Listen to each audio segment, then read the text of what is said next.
Good morning students. आज का हमारा टॉपिक है relation and function chapter 2। Relation और फंक्शन तक जाने के लिए हमें पहले सेट समझना होता है। सेट के बाद हमें कार्टेशियन प्रोडक्ट समझना होता है। उसके बाद हम रिलेशंस को डिस्कस करेंगे। ठीक है, सेट हम चैप्टर 1 में पहले ही डिस्कस कर चुके हैं। Set is a well defined collection of objects. Okay, तो आज हम डिस्कस करेंगे Cartesian product of two sets. ठीक है, कार्टेशियन प्रोडक्ट डिस्कस करने से पहले आपको ऑर्डर्ड पेयर का पता होना चाहिए। What is ordered pair? तो ऑर्डर्ड पेयर क्या है? दो एलिमेंट्स को हमें लिखना है ब्रैकेट में with comma, separated with comma.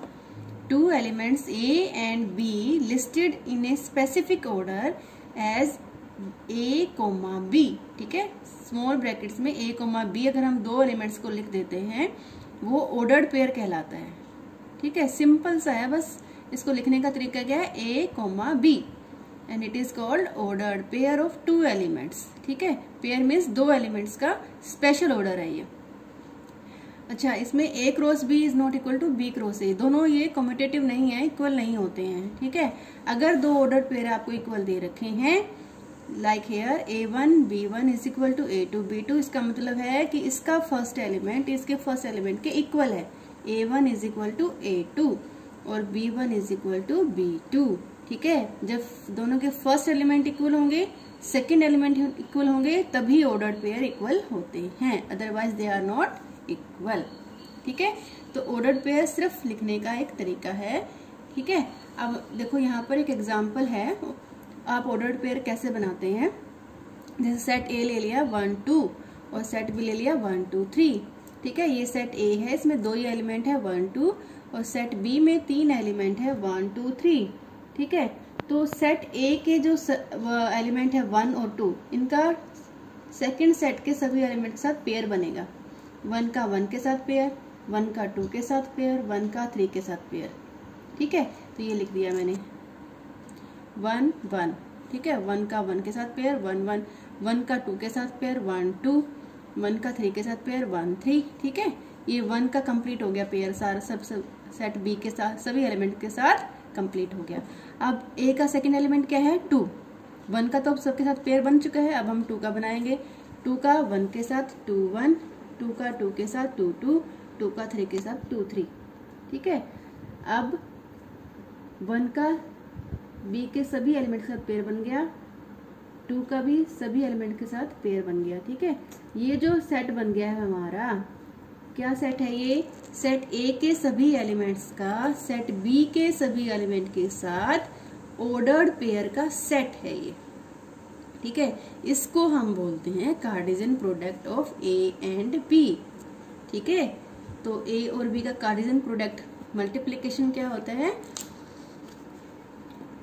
If A and B are two non empty set, दोनों सेट नॉन एम्प्टी होने चाहिए, मतलब कोई ना कोई एलिमेंट उनमें होना चाहिए। ए और B are two non empty set, then set of all ordered pair A B. ठीक है, तो कार्टेशियन प्रोडक्ट भी एक सेट होता है, set of all ordered pair A B such that small A belongs to set A and B belongs to set B is called Cartesian product of A and B and denote by A cross B. ठीक है, तो ये set A के सभी elements का set B के सभी elements के साथ ऑर्डर्ड पेयर का सेट होता है। ठीक है, और इसको सेट बिल्डर फॉर्म में कैसे लिखेंगे? ए क्रॉस बी का एलिमेंट क्या होता है? A B, ordered pair A B, और इसकी कंडीशन क्या है?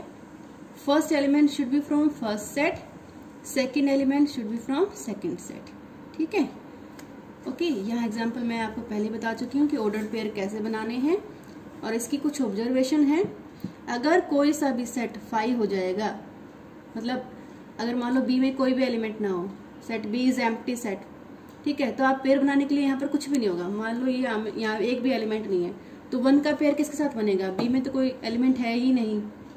ठीक है, तो इसका मतलब क्या है? अगर ए 5 है या बी 5 है तो ए क्रॉस बी भी क्या रहेगा? 5।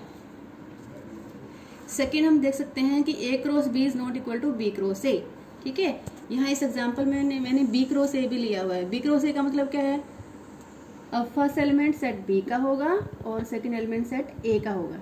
ठीक है, पहले हमने ऐसे बनाए थे, अब हम उल्टे बनाएंगे। 1 का 1 के साथ पेयर, 1 का 2 के साथ पेयर, 2 का 1 के साथ पेयर, 2 का 2 के साथ पेयर, 3 का 1 के साथ पेयर, 3 का 2 के साथ पेयर। देखो ये आगे बी क्रॉस ए और ये हमारे पास ए क्रॉस बी है।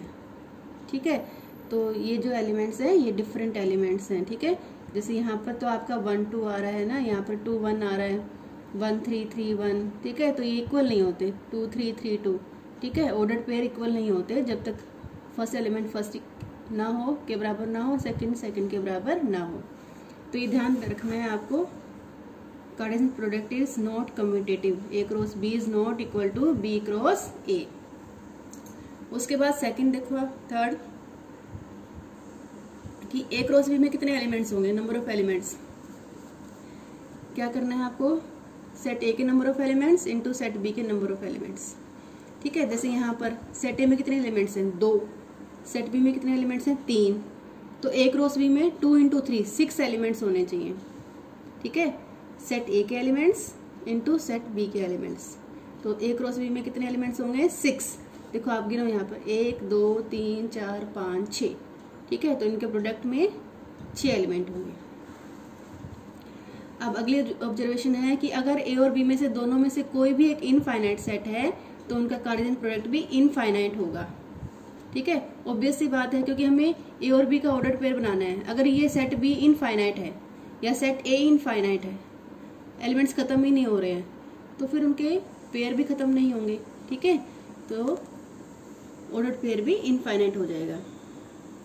अगर दोनों सेट इक्वल हैं, A is equal to B, तो ए क्रॉस बी क्या बन जाएगा, A cross A, that is A square. Okay, तो ये सिंपल सा कंसेप्ट है आज कार्टेशियन प्रोडक्ट का। इसमें सिर्फ हमें ऑर्डर्ड पेयर बनाने होते हैं फ्रॉम सेट ए टू